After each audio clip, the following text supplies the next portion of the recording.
You hit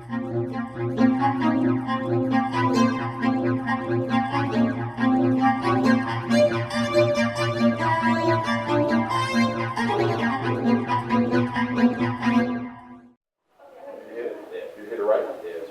All right, good. All right. Today we have a very special guest. My very good friend Stacy Lake is here. Hey, Allison. Right here, right here, right here. My very good friend Stacy Lake is here. She comes from, I always, it's not my fault, Miss Lake, but I'm always pronouncing the name of the firm wrong. Is it It's Dixon Schwabel? Dixon Schwabel, yes. Dixon Schwabel. You were very close. Okay, so there, I was close, but no cigar. But she is, she's a well-regarded firm, and this is a well-regarded member of that firm is Stacy Lake, and she was good enough to come in here and speak to you guys about her position and some of the challenges that she has. So I hope you guys can all welcome Stacy Lake. Thank you, guys. Great welcome. Thank you. Well, I also have to say that I'm an alum of RIT myself. I graduated, it feels like forever ago, with my degree in marketing, and then I stayed and I got my MBA, which was something I'm very grateful that I did. So something to think about if you guys are looking to continue your education. And I see a lot of sorority letters. I'm Alpha Z Delta, so I just want to shout out. Anyway, so as Professor Miller mentioned, I do work at Dixon Schwabel. How many of you guys have heard of DS? No, keeping it simple. Yeah. Very good. Yeah, I didn't want to go all fancy and PowerPoint and everything, so keeping it simple. You guys all hear of Dixon Schwabel before? Okay, so a few people, that's good. We are a full-service advertising agency located out in Victor, so right down the street from Eastview Mall in that area. And we are one of the largest fully integrated firms that includes public relations in-house outside of Manhattan on the East Coast, which we're very proud to have. And what that means is for our clients, we're able to offer a number of marketing services. So you guys have probably gone through all the marketing classes and you've learned all about the different tactics that can be done. We do everything from digital to PR to broadcast to web design, branding, anything that could be thought of as needing to assist a company in their marketing, that's what we do. And what's awesome is because we have it all under one roof, our clients benefit from that. So integrated services is something that we speak to a lot of because it's our selling point. It's what differentiates us from a lot of the other companies that are out there. So it would be almost like if the client comes to us and says, I want you guys to do my branding, but I've got this company over here doing my website. It's tough for multiple companies to talk. We can do that. We always work with other firms. But by using all of our services under one roof, that client benefits from us, bumping into each other in the kitchen, chatting in the hallways. So more creativity comes out of having all of their services with us versus us having to call another firm and share details, and it can just get clunky. So that's one of the ways that we kind of sell ourselves to our clients. My role is basically as an account supervisor, I'm the hub of all the activity with our clients. So I am one of, I think there's 10 of us now in my department specifically that are the one-on-one relationship with the client. So I have probably 15 to 20 clients that are active right now, and I'm basically their go-to. So they know that they've got a creative team, they've got a web designer at our company, they've got people that are involved in their public relations, but I'm the person that they call when they need anything. They call me when they want to talk strategy. A lot of times I'm a problem solver. They'll call me and be like, we really need to get customers knocking on our door. We need to increase website visits. We need to increase, insert any issue here that could be solved by marketing. And they'll call us and we'll have to get creative. So I'm the person that they come to say, hey, what should we do? And then in turn, I kind of run to my internal audience at the agency and put the right people together in a room and say, okay, let's brainstorm. Let's figure this out. Here's what the client needs. Here's their goals. Here's their budget, which is always a very important part. Let's talk about this and present something back to the client. So that's part of what I do on a day-to-day basis. I also have clients that come to me and say, hey, I need a brochure, here's what we need, here's all the copy points, can you guys run and design it for us? So you can kind of see there's different things. A client might come to us with a problem and not really know what they need out of it, and we could recommend any number of solutions, or they could come to us and say exactly what they think they need. And that's where it becomes really exciting because sometimes we have clients come to us and make some really funny requests, and we're like, redoing your website isn't the solution. Here's what we think. So I think that's kind of where the connection is with what you guys are learning in professional selling, right? It's all about working with clients, working with people, trying to figure out what they really need, and then figuring out how to communicate that back in a way that benefits both of you, right? Does that kind of ring a bell? And I remember professional selling very well. I took it with Professor Tyler, Dr. Tyler, years ago, so I do remember the class. And it's funny how much of what I learned is being, I'm thinking back to it and I'm picking it up and I'm using it now in the work that I do. One of the things that I know you guys have talked about, and I'm a fast talker, so if you have questions, just interrupt me. One of the things I know you guys have talked about are working with your prospect, working with your client, also negotiating with some of those people. And negotiations are so much of what I have to do in my role. So, for instance, I could have a client come to me and say, they could come to me or we could go to them and say, listen, we think you should use Dixon Schwabel. And then they say, you know what, I already have an agency that I work with, I'm really happy with them. We get those types of things all the time, whether it's new business that we're trying to procure, or even with a current client. If I'm trying to sell them on another service, they work with us already for, let's call it their direct mail campaigns. We send out a direct mail campaign with them every month, we handle that. And we think that they really need a digital marketing campaign. So it's our job to go to them and say, listen, what do you guys think of this? And we get no's all the time. So we're always trying to figure out how to work a way around that and show them how they could utilize our services. So you can see how a lot of what, even though my title isn't sales rep necessarily, a lot of what I do is selling, even though I don't like to think of it that way. To me, selling is kind of like selling. Oh my gosh, it's got a bad connotation to it, but we all have to do selling in our jobs, and that's a lot of what I do. Trying to figure out how to convince them of things. We talk about that a lot. Yeah. Basically about the fact that selling has this poor connotation with it. But a lot of people who don't really, like the connotation, like it looks like you don't. They really do have jobs like that, service clients and the kind of things that salespeople really do now. Absolutely. And, so much of, in my role, I have my external clients, I have the marketing directors and the people that make decisions at my client's company that I have to deal with that ultimately pay the bills. I also have my internal clients. So think about it. I'm here trying to not only get my external client to buy into our services and trust us and welcome us into their company as a really valued partner, but then I also have to kind of navigate the waters with my internal team. I can't just stomp my feet and say, hey guys, okay, we got to make this brochure, let's do it. I have to find the best way to communicate all the right details, earn the trust of my team, share with them information in a way that makes them feel valued, and really a lot of the times I'm the conduit. So I'm hearing stuff from the client, and then I have to convey that back to the team. So it can be interesting when I'm dealing with both of those audiences and I'm trying to figure out, okay, I got to say one thing to the client, and then I have to go over here and say another thing to my internal audience. Does that make sense? Have any of you guys experienced that before? Yeah? Yeah, it's interesting, right? You're kind of like dual personalities. You have to figure out how to communicate with all the different types of people based on what they need, right? So it's all about figuring out, okay, what do they need out of this, and then how can I help deliver that, because I'm the person that's in the middle of all of it to make them all happy. Because I don't want to show up to work and have my team members to be like, oh, Stacy, God, she's so hard to work with. She always, just demands stuff and doesn't want to work with us. It's totally not the case, so you got to figure that out. Is this making sense to you guys? Yeah? How many of you guys have taken a market research class? Okay. Good, a good number of you. So I'll call it a new department, really, that we founded 4 or 5 years ago was market research. Before we had an official department, we weren't really doing any research. A client would come to us and we would say, okay, we think you need a new brand, or what have you. And we would kind of deliver to them what we could glean from understanding what they're telling us about their customers. Well, think about that.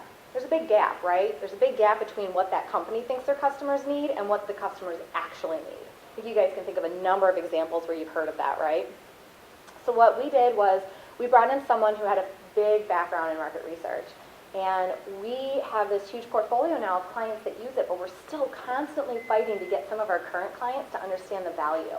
And when I say that, I mean, we have these long-standing clients who have worked with us for ages on direct mail campaigns, websites, you name it, anything else, public relations. And I'm being told, hey, listen, let's try to upsell market research, right, to any clients we think need it. Well, that puts us in a position to say, okay, this is a new item for this client. Do they already use it? Do they know what it is? It's going through that process of asking the questions inside your head and then asking them to the client to figure out how we can best sell that to them. So it's really, again, matching what we can offer to what their need is. Some clients, I'll look at it and be like, listen, they really won't benefit from that product for a number of reasons, and I'll communicate that back to my team to let them know. But others, it's like, oh my gosh, why didn't I think about this before? They've been putting all this creative out there, and how do we know that it's resonating with their client base, you know? So I think the market research at our firm is a really good example of us building a new product, and then in my role, the 10 of us that have my role, trying to figure out how to sell that to our current clients, you know? Because I'm sure you've heard it's easier to upsell a current client or current customer than it is to go and spend all this money trying to get a new one, right? So we're constantly trying to figure out how to do that. So one of the things that I've learned is, and we kind of use it as a talk track, and as you're in your positions, you realize what you can say as part of your company that can help you sell these things to your clients. So one of the things that we've learned to say is, if they say no to market research, we can go back to them and say, well, listen, think about it this way. If you have a $100,000 budget, it's like gambling. If you don't know exactly what your customers want, it's like you're throwing that 100 grand out there and hoping that it sticks. There's no guarantee because we have nothing to back it up, right? Imagine if you take just 10% of that money and you invest it in a way to guarantee that you are spending the rest of that 90% of that budget the correct way. Think about that. $10,000 versus $100,000. You're really investing that money for a larger return on the $90,000 because it's telling you whatever the research is telling you, whether it's what messaging is going to resonate with the audience, what creative is going to resonate with them, what types of materials they need to receive to buy into your product, any number of things. Usability on a website, we test all sorts of stuff. So that's something that I've said to a couple different clients who didn't really understand how market research could benefit them, and it really, it turned the tides a lot. You know, so understanding what that talk track is that you can firmly say, and then you get used to saying it, and it kind of becomes like a second nature to kind of use it as a sales pitch back to them without it sounding sales pitchy. You know what I mean? Stacy, I mean, what you just said is actually really profound. I mean, the fact that you don't want to sound sales pitchy. Yeah. Why don't you want to sound sales pitchy? You know, that's something that perhaps for young folks it might be a little lost on. Well, why don't you want to? Okay. It sounds fake, right? You kind of know when you're being fed a line. You know when someone's saying something that's insincere to you. So what we value so much in my company and what so many companies need to value is that relationship with their clientele or their customer base.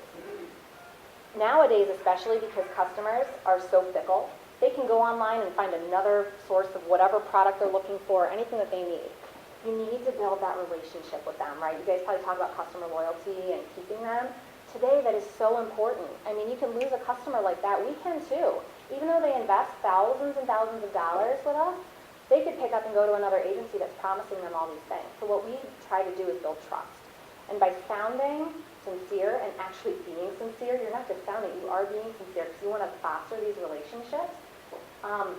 That's my job, is to build that trust with these customers and these clients. We go above and beyond to try to have a personal relationship with them, you know. I'm given a certain budget to be able to send gifts to my clients in a certain way. You know, on their birthdays, we send them personalized water bottles filled with M&Ms in our company's colors. We used to send them birthday cakes from Wegmans, which was a huge hit. You know, I'm able to go above and beyond and do these things for clients because my company believes in building that lasting relationship. And that is why you need to sound sincere and you need to be sincere. Because they're gonna call your BS instantly if you're not. So that's why it's so important. You know, I think back to the word selling and how, yes, I have that word selling is a bad word. It's really not, because selling is all about believing in your product. And it's all about believing in what your value is to your customer, right? When I've gone through my career, I've found that the biggest challenge I've had is when I don't believe in the product that I am selling. That makes it so much more difficult to walk up to someone, right, and say, oh, you really need to buy this wine, or you need to buy this widget, or you need to, you know, invest in this telecommunications service. If you don't believe in the product and you don't understand the value to that person and you can't communicate that, then it all falls flat. So I think that's really the basis of being a great customer relationship person. You're not a salesperson, you're a customer relationship person, right? You're building that rapport. You need to believe in your product and have confidence in the way that you can sell it to them and explain it to them in a way that they'll want to buy it, making that connection on the value. Does that make sense? I think that's something that I've had to remind myself over and over again when I get into a really, like a situation where I'm like, oh, my client, like I'm having trouble selling this to my client. It's because I haven't really come to terms with what the value is for them. And if I can sit down and I can articulate, okay, what are the pros and cons of me trying to get them to pick up market research? Is it really going to help them? If I find out through my thought process that it will, awesome. I'm off and running. I'm able to talk them through it and really believe in what I'm talking to them about. And I get such a better result than if I don't believe that it's going to benefit them. And I'm lucky enough to work for a company that understands that. If I can go back to my managing partner who I report to and say, listen, these are the reasons why I just don't think that this is going to be a good opportunity for this client, but through thinking about it, I think this alternative is, that's a really good way to, rationalize it and feel good about what decision you're making. Does that make sense? Okay, good. That's something that I'd love it if you guys took away from this, because it's something that I've really not struggled with, but you think a lot about it. Why am I struggling at this? Why am I not successful at what I'm talking to my clients about? And when you break it down into value, you can kind of think through what it is and come to terms with it. Do you guys have any questions so far? Yeah. So I did some interviews recently, and it's hard when you're doing interviews for jobs where you're like rehearsing, and then it starts to sound kind of rehearsed because you're trying to make it feel natural. Do you have any strategies that you use when you're trying to make a pitch to make it sound more sincere, besides just believing what you're selling? Yeah, part of what I do is I take what we need to sell or what we need to say, and I break it down and I say it a couple different ways. So if I can take that thought nugget and say, okay, how are a few different ways that I can say this, and then you use it in different instances, it becomes more natural. That's something that I've found. I'm big on bullet points, so I always bullet point things out, and I'm like, okay, what do I need to say? And I bullet point the big ideas, and then instead of really rehearsing that line itself, I think of different ways to speak to that idea.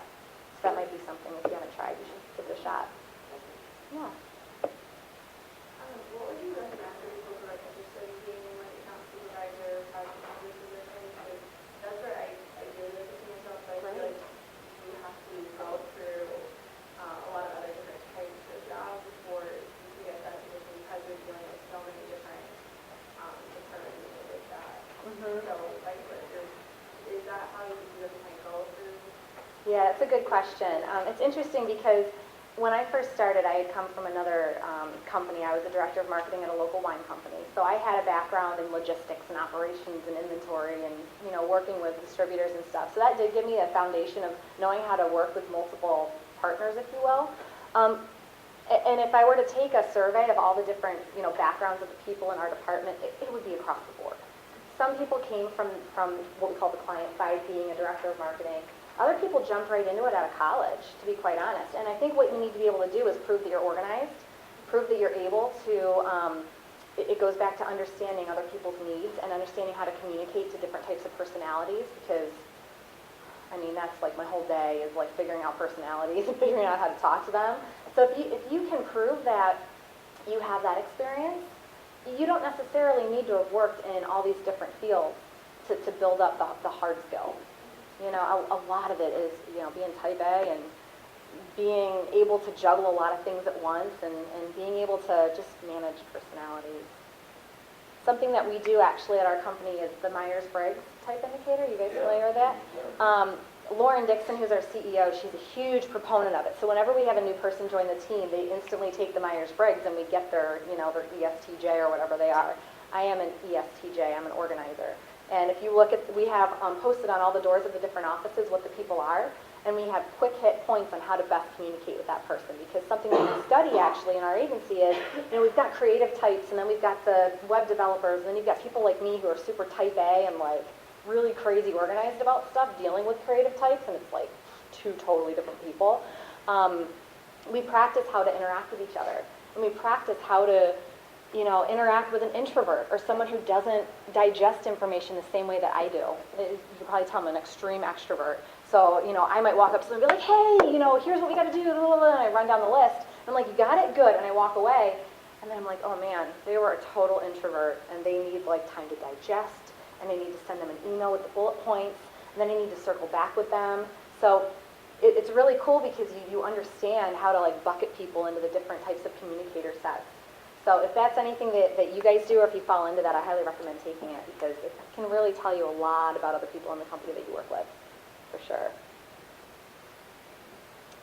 Cool. So, something that I did was I thought through some of the different, like negotiation type things that I have to do.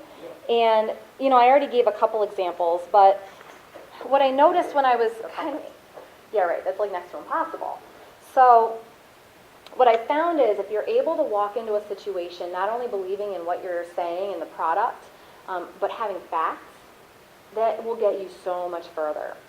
So I always like to prepare bullet points specific to that industry. I work with a lot of telecommunications firms down south, so like picture like regional Time Warner cables and DirecTVs and stuff. So I'll go to them and say, listen, here are some stats that we found through one of our many, online sources or research components that we have access to. Here's stats on why a mobile app would be perfect for your customers. Or here's stats that prove, just overall use of digital has increased in your area geographically. So if you walk into the situation with that as a backup plan, if talking to them at first won't get them, you can say, well, here's what I have. Take a look at some of this, and this is why we really think it would be beneficial. So hard stats sometimes can really change the way a client looks at things. I get that a lot. Social media, why can that work? Well, it can work a lot. And sometimes we have I just read my note here, sometimes we have really random requests from clients. So just the other day, and this is kind of a joke in the creative ad world, I had a client call and say, I just want my logo bigger. And that's like a joke. There's even like a YouTube of like a song about making the logo bigger, because all clients think they need their logo bigger. And if you go back to a creative person and say, just make the logo like half the cover of the brochure, they're going to be like, no. That breaks all the design rules. We're not going to do it. So I'm stuck in a position where I have to negotiate again, right, between my two customers. I have my external client that I have to make happy, and then I have my internal people that are like, I ain't doing it. It's not going to work. It is going to look ugly. I can't just sit there and say, but that's really what the client wants. For the first year I was at the agency, I didn't understand the negotiation, so I'd be like, this is just what the client wants, just do it. Please just do it. So what I've learned now is, if I can go back to them and say, listen, I get it. Client's request isn't ideal for the design standards, but here's what we'd like to do. What do you guys think of doing one example of what they're requesting, but then doing an example of what we recommend, and showing them both ways?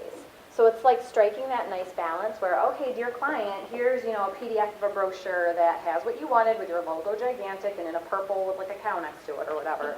And then here's what our creative team came up with, and here are the reasons why we believe this is the right fit. So again, it's thinking through creative solutions for how to make both people happy. It can be really tricky and it can be exhausting, but it's rewarding in the end for sure. What if they take what the suggestion of that design and they choose that? So what do you do in that situation?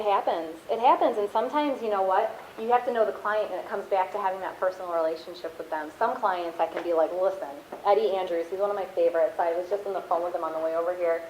I can basically tell him, Eddie, I really don't agree with what you're thinking, and I push him on it, and I can push him on a little bit.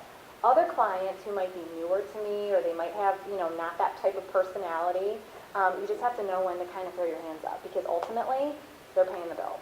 And ultimately, it's their design that we're executing. So, again, you have to know your audience. You have to know how far you can push it. Do you have that happen and you go with what the client wants and then they're not happy and they come back?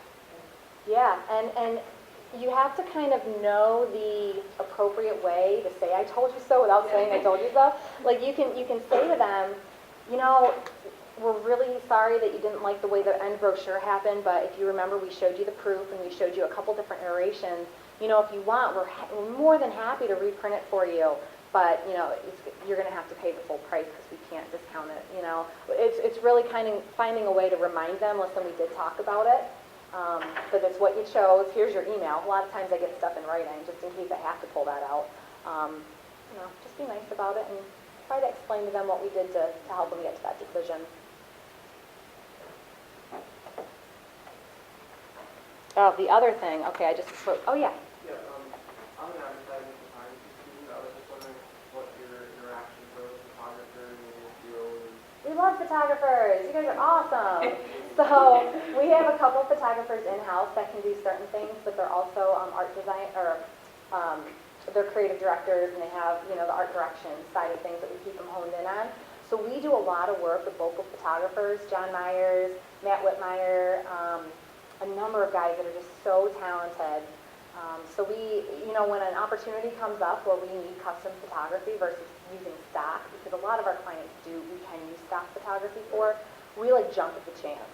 Because it's a great partnership. It's an ability for our team to really stretch their creative wings when it comes to thinking in the photography realm, setting up a photo shoot, thinking through, you know, do you need specific design or specific, you know, clothing or anything styled.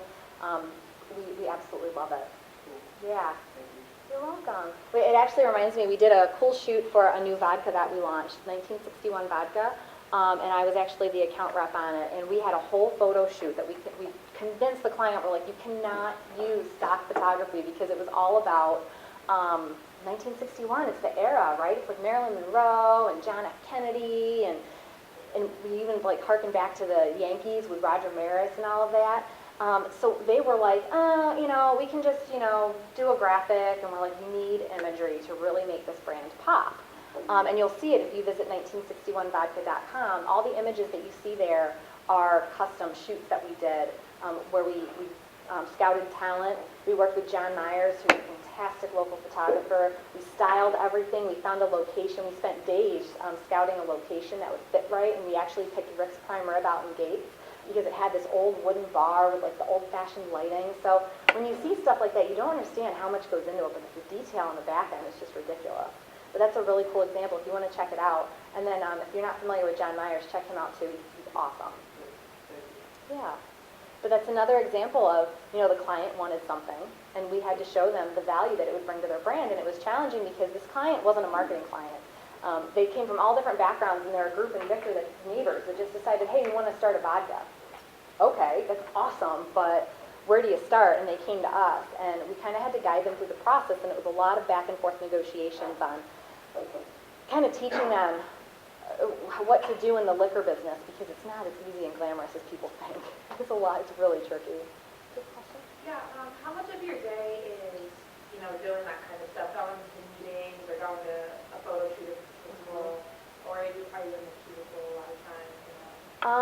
It's a nice even split. It's like everything. One second I'm like sprinting upstairs to go visit the creative team, and the next second I'm at my desk, you know, on a phone call with a client. It's really across the board, because since we are, like, in my role, the hub of all the activity, we're kind of balancing all of that at once. There are some times where I want to be at the photo shoot, and I think that my input from a strategy level would be really helpful, but I also know that our creative director on the account has the same knowledge, if not more than me, so I'll back out, and I'll be like, listen, you guys don't need me. So it's just knowing when to be involved, because it can get really crazy.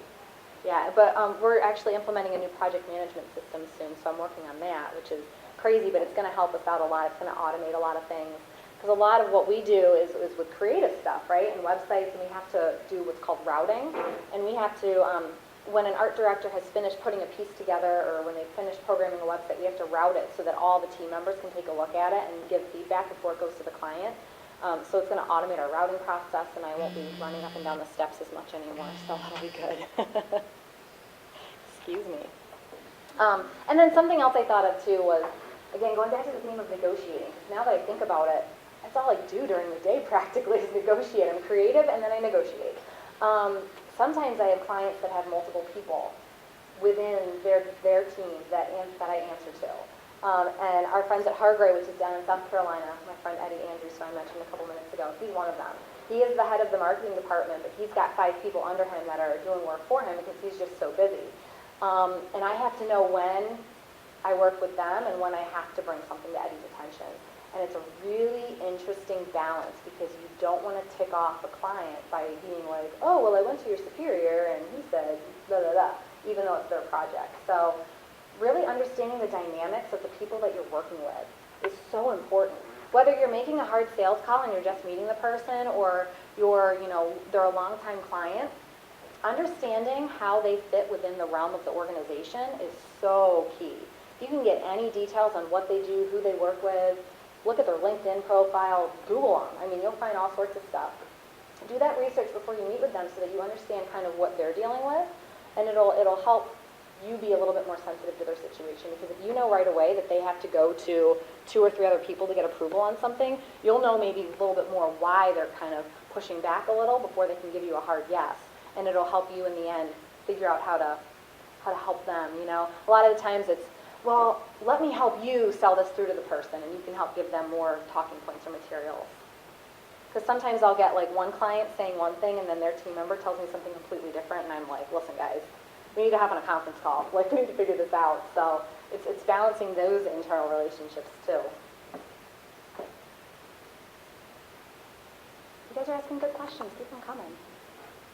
I promised Ms. Lake that you guys are going to ask her some great questions. They already are. Not kidding. Good.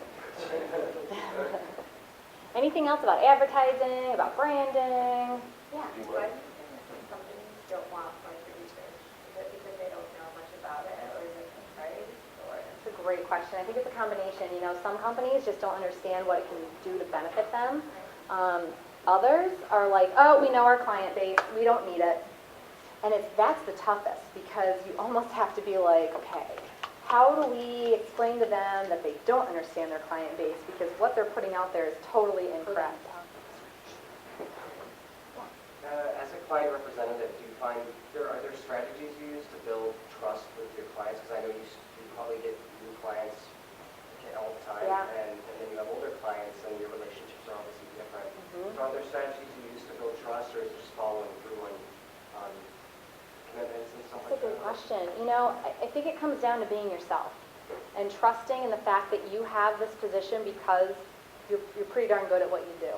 And if you can believe that, you know, you're going to build that relationship and you can be real with that client, I think that personally for me is the strategy that I use. You know, I just want to be myself. I want to be real. I want them to know that they can trust me and that they're not going to get someone who's going to feed them a bunch of lines, you know. But I think every account rep's going to say something different. Everybody has their own strategy that they use. But for me, it's just being real, being myself. And then, you know, every once in a while, we'll find that a certain client and a certain account rep not really meshing. And we'll discuss different strategies for how they can maybe approach the relationship differently or what to do. But there have been times where we just find that personalities are like clashing like crazy, and we have to put a new account rep on it. It happens every once in a while. But it's, again, knowing personalities, so. Yeah. Would you recommend a company or organization go with social media? Do you set them up with social media and then guide them through the process and check up on them? Or do you set them up with a Facebook page, for instance, and then just say, okay, here's the information, it's all on you guys now? It's a great question, and it really runs the gamut. It could be any combination of that. We have some clients that we set up their pages, we're the ghostwriters on the pages, we do all the work soup to nuts, we show them the metrics at the end of each month. We also have some clients that just want us to build the pages. And, you know, obviously we're trying to continue that relationship, so we like to check in and be like, hey, we noticed you guys are posting this stuff, because once we hand over the keys to the car, they're driving and we don't have any control. So we just like to keep those touch points back about like what they're posting. Oh, is there anything you need help with? By the way, you know, here's another client working on. So it could really be anything, but we always like to maintain that touch point, even if we do kind of hand it over to them. That way, that if there's potential for ongoing work in the future, it's open, the door's open. So when you have people who their job, like I guess working in the social media department, will go strike for various reasons? Yeah. Yeah, so what we do in those instances is we set up what's called an editorial calendar. So one of my clients is a hospital down in South Carolina. So what we do is we build an editorial calendar, understanding what their goals are for the month. You know, we might have a phone call ahead of time with them just to say, hey, listen, are your goals the same as last month? What's changing? What's happening? What events are going on? We talk through that strategy and some key points. And then we actually put together, you know, a certain number of posts, knowing how many we want to put out there throughout the month. Just enough to be, you know, out there, but not too much where you're bugging people, right? Sometimes you get posts from companies going, geez, just cut it out. You know, I've seen it 25 times today. So we like to find a nice balance depending on who their audience is. And then we send them that sheet for sign-off, or we have another meeting and say, listen, here's what we came up with. Any edits, does this look good to you? And then they sign off on it, and then our team knows that they can go ahead and keep the post going each month. Do you talk to them about kind of what personality they want to have? Because, you know, there will be those companies that like talk about, they're really big on like the personal, like Twitter, and like just casual conversation Yes, that is a great question. We do have that conversation, and a lot of it comes back to what is the brand of the company itself, and then how does that translate out into the different venues, including social media. So we do have that. And sometimes if it's a client where we're building their brand from the bottom up, or we're revising their brand or redefining it, we go through a whole process that we call a brand insight, which is a lot of times involves market research where we find out what customers want, and then we have an internal brainstorm session with our creative team to come up with what that brand essence is. And from there, we'd explain to them, okay, here's how you should sound in public relations, here's how you sound in social media. So that is a huge part of it, definitely. Yeah. Do you find that so you're an extrovert, I'm a bit of an extrovert myself. For client representatives, do you find that your personality is like, it works really well as an extrovert with clients, or do you find that you have to, play there, if they're an introvert, you have to play that as well, just like with people in the creative department? Yeah. You kind of shift your personality around a lot? Yeah, sometimes we have to dial it back a little because some clients aren't as receptive to, our culture at Dixon Schwabel, if you know it at all, is very fun and outgoing and energetic. And that's what we like to convey, so people know that we're not this stodgy account rep that's going to walk in and talk, marketing stats. We do that, but we do it with fun, and we, have a smile on our face. But there are some clients where, this hospital in South Carolina, for instance, she is a very soft-spoken woman. And when you're on the phone with her, I have to be really careful that I don't just talk and talk and talk and talk and talk, because I'm not there in person with her all the time, so it can get challenging. But you have to understand that balance with their personality and see, what you need to kind of be like to get them to talk to you. So I had that experience actually the other day with her, Carolyn. She's fantastic, but I think at one point I stopped and I was like, I'm talking your ear off. And she's like, darling, you're okay. I'm like, all right. I'm like, I'll keep going then. Like, I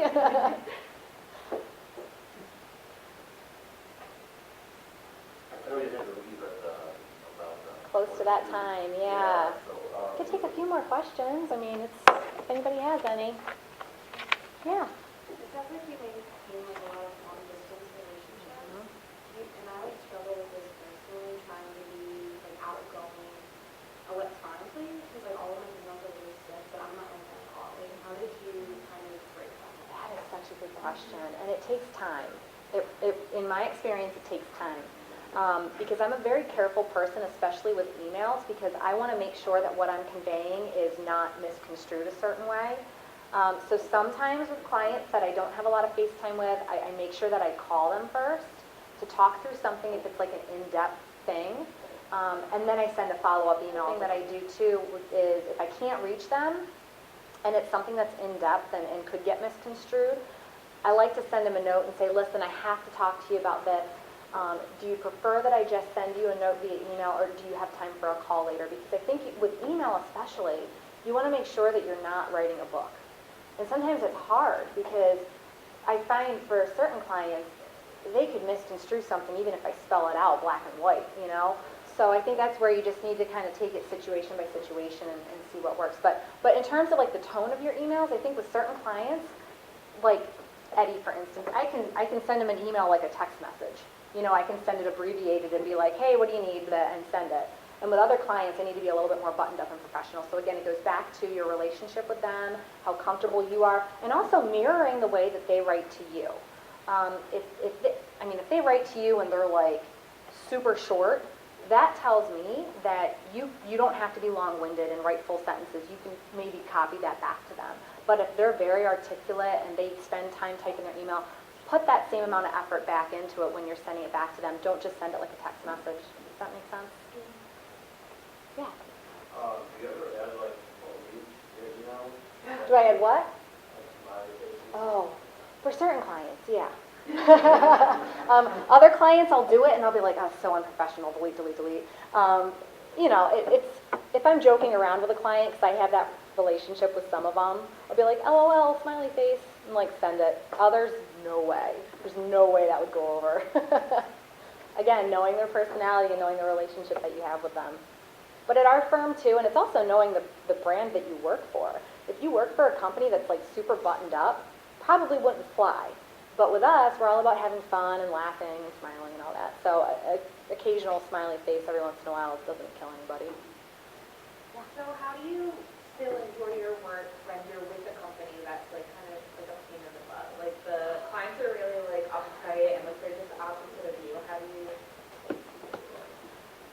I'm very lucky to say that I haven't run into that situation before. But if I do get a client that's a little stiff, I try to have fun with my team behind the scenes. Like, not making fun of the client or anything, but just trying to liven it up, because it's also my job to, I take the brunt of however the client is. That's what we do in my role. If they're angry, if they're upset, if they're super happy, if they're ecstatic, we get all of that. And then it's our job to figure out, okay, how do I constructively convey that back to the team? So I think I turn it around and make sure that I'm having fun with the team on the back end so that they don't lose their enjoyment, because that's kind of like, I see us as like the buffer. We're the front lines where we need to take it from the client and then make sure that the team is still putting out valuable work on the back end. So that's kind of how I deal with it, I guess. Good question. You guys are awesome. You're asking such good questions. Well, I do have to run, but I have business cards here that I'll put out. So if you guys want to email me at all, ask any other questions, I will be more than happy to stay in touch and help you guys in whatever way that I can, because I have to say that I would not be where I am today if it wasn't for RIT and if it wasn't for other people offering that to me. So I'm happy to extend it back to you guys, because I think that networking and being able to make those connections and have someone that you can kind of bounce ideas off of, that's the only way to make it today, because it's so competitive. So I'm happy to kind of be that sounding board if you have any questions or if anything pops up, okay? Cool.